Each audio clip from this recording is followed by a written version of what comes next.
विकास पचौरी जी फिलहाल मौन साधना कर रहे हैं, इसलिए डब की गई आवाज के माध्यम से सुनिए विकास पचौरी रेडियो पर प्रसारित होने वाला कार्यक्रम विकास का प्रयास।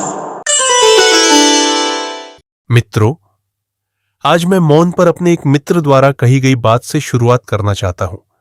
सबसे पहले मैं उनका आभार व्यक्त करता हूं, क्योंकि सच्चा मित्र वही होता है जो केवल हमारी प्रशंसा नहीं करता, बल्कि हमारे विचारों को चुनौती भी देता है।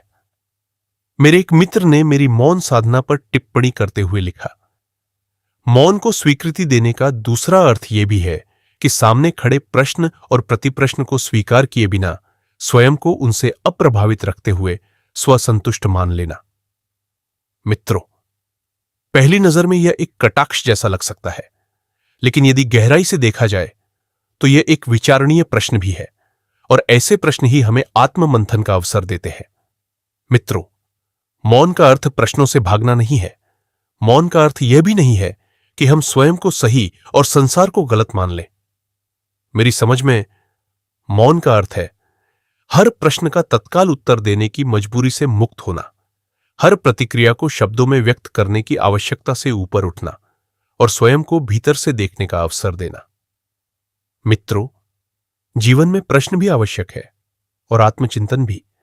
प्रश्न हमें जगाते हैं और मौन हमें स्वयं से मिलाता है।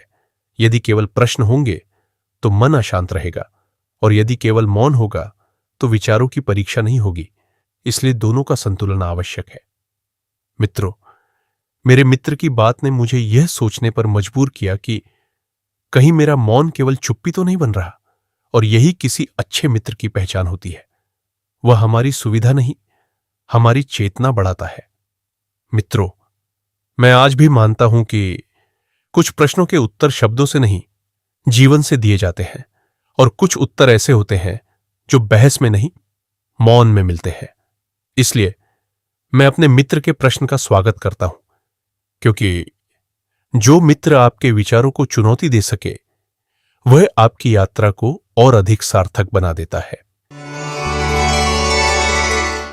तो सुनते रहिए विकास पचौरी रेडियो, और अपने प्रियजनों को भी कहिए कि प्ले स्टोर से डाउनलोड करके वह भी सुने विकास पचौरी रेडियो।